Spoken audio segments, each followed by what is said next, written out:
Magandang araw mga kaibigan. Handa na ba kayong sumisid sa isa sa mga pinakatanyag na misteryo ng ating karagatan?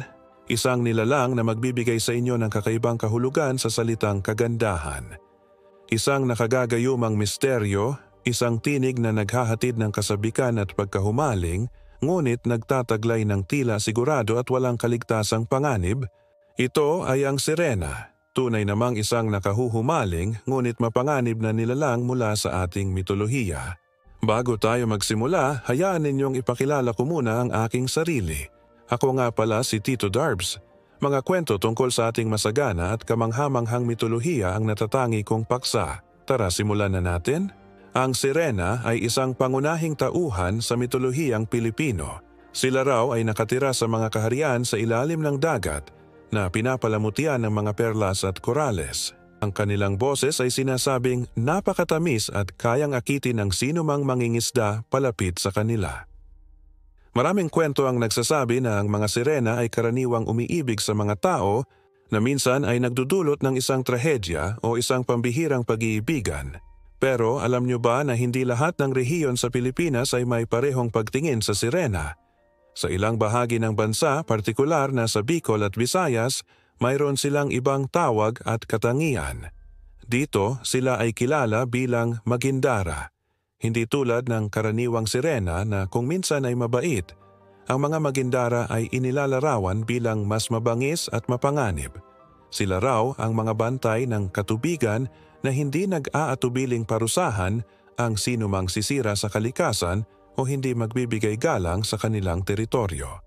Ang kanilang matamis na awit ay hindi isang paanyaya sa pag-ibig, kundi isang babala o isang bitag na nagdadala sa mga mandaragat sa kapahamakan. Ang pagkakaibang ito sa pagitan ng sirena at magindara ay nagpapakita kung gaano kayaman at ka-diverse ang ating kultura. Ipinapaalala nito sa atin na ang bawat kwento ay may iba't ibang bersyon, depende sa lugar at paniniwala ng mga tao. Ang mga kwentong ito ay hindi lang pampalipas oras.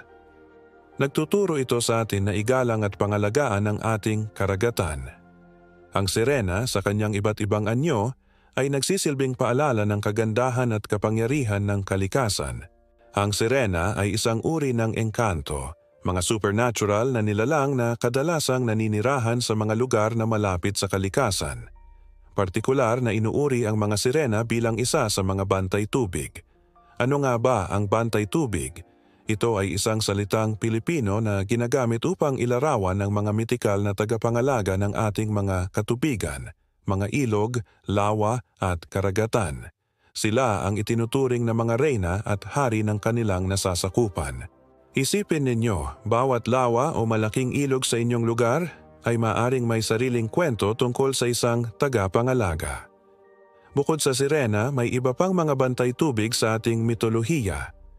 Nariyan ang syokoy na mas kilala sa kanilang itsurang mas malapit sa isda at may kaliskis sa buong katawan.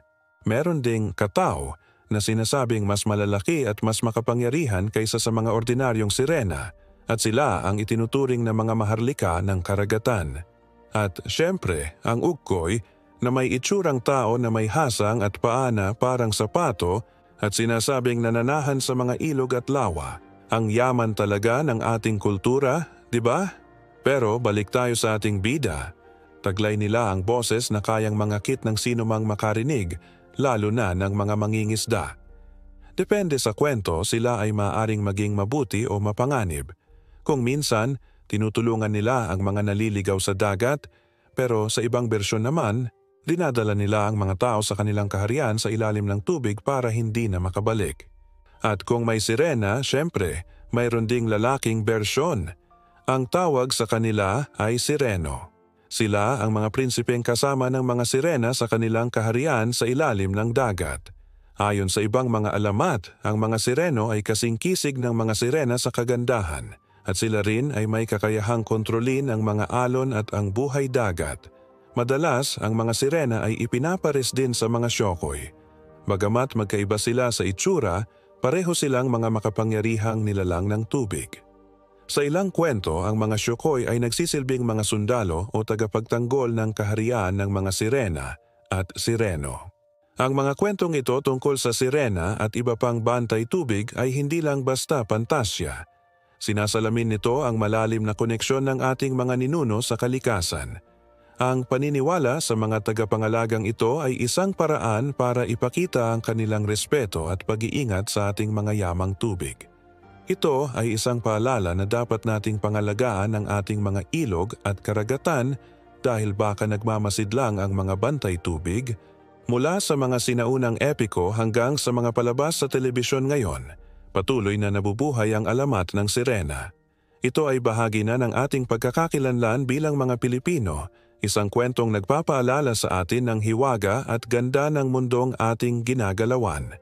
Ngayong nailarawan na natin ang sirena, ang kagandahan at ang taglay nitong mga katangian. Pag-usapan naman natin ang kaya nitong gawin kapag siya'y iyong nasaktan, pisikal man o emosyonal. Ngayon, pag-usapan natin ang nakahihibang na awit ng mga sirena. Ayon sa mga lumang kwento, lalo na sa mitolohiyang Griego, ang mga sirena ay hindi basta-bastang mga nilalang sa dagat. Ngunit isa lang ang pare-pareho sa lahat ng bersyon ng kanilang kwento, ang kanilang boses. Sinasabing ang kanilang mga tinig ay may kakaibang kapangyarihan, isang uri ng hipnotismo na kayang bihagin ang sinumang lalaking makarinig nito. Isipin niyo ito, isang grupo ng mga mangingisda o mandaragat, pagod mula sa maghapong paglalayag, biglang makakarinig ng isang awit na parang galing sa paraiso. Isang tinig na napakatamis, nangaakit at nangangako ng kaligayahan. Ang himig na ito ay kayang patigilin ang mundo ng sinumang makarinig. Para sa mga mandaragat, ang kanilang mga gawain, ang kanilang tungkulin, ang kanilang sariling kaligtasan, lahat ay nawawala sa isang iglap. Ang tanging gusto na lang nila ay sundan kung saan nanggagaling ang napakagandang tunog na iyon. At yan na nagsisimula ang panganib. Ang mga sirena ay madalas na nagtatago sa mga batuhan malapit sa baybayin. Habang papalapit ang mga barko dahil sa pagkahumaling ng mga tripulante sa kanilang kanta, hindi na nila napapansin ang mga matutulis na bato sa ilalim ng tubig. Ang resulta, ang mga barko ay sumasadsad at nawawasak. Kung hindi man, ang mga mandaragat na lubos na naakit sa kakaibang tinig ay walang takot tumatalon mula sa kanilang mga barko na tila na hipnotismo. May mga nagsasabing hinahabol ng nahipnotismong tao ang tinig ng sirena hanggang sa malalim na parte ng tubig hanggang sa malunod siya o kaya naman ay inaatake sa puso nang makita ang gayong engkanto at bumabagsak sa tubig hanggang sa malunod at mamatay.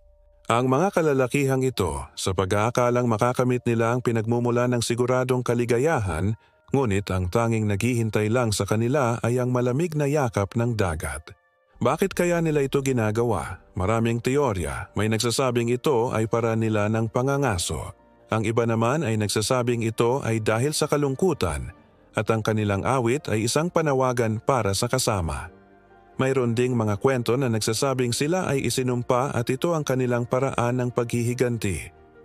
Anuman ang dahilan, isa lang ang malinaw. Ang kanta ng sirena ay isang paalala na sa karagatan. Minsan ang inaakala nating napakaganda ay isa palang panganib. Maging sa mga modernong kwento at panahon, ginagamit pa rin ang ideya ng siren's call o tawag ng sirena. Ito ay naging simbolo ng isang tukso na gustuhin man ay napakahirap tanggihan, isang bagay na mukhang perpekto sa labas ngunit may itinatagong panganib sa loob.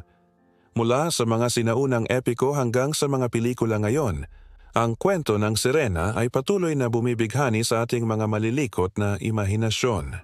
Kaya sa susunod na kayo ay nasa tabi ng dagat at may marinig kayong isang kakaibang himig sa gitna ng alon, mag-ingat. Baka hindi lang ito simpleng hangin, baka ito na ang tawag ng sirena. Isang babala, kaibigan. Kahit gaano kaganda, kahit gaano kang nakit, wag na wag kang tatalon sa gitna ng kadiliman ng dagat. Kahit na may magandang dalaga na nakaabang na inaalok ang kanyang kamay habang matamis na nakangiti. At baka pagkatapos ng ilang kurap ay iba na ang hitsura ng kagandahang nasa iyong harapan. Salamat mga kaibigan, na-appreciate ko kayong lahat. Sana mag-comment din kayo sa ating comment section habang pinipindot ang like and share button. Nagpapasalamat ako sa mga parating nanonood. Marami ang nagsasabi na di interesante ang karamihan sa ating paksa. Pero ito ay ang ating kultura at ako ay walang kaduda-dudang nahuhumaling at napaibig nito, kaya enjoy watching para sa inyong lahat ito. Anyways, ako nga pala si Tito Darbs. Mga kwento tungkol sa ating masagana at kamangha-manghang mitolohiya ang natatangi kong paksa. Hanggang sa muli mga kaibigan.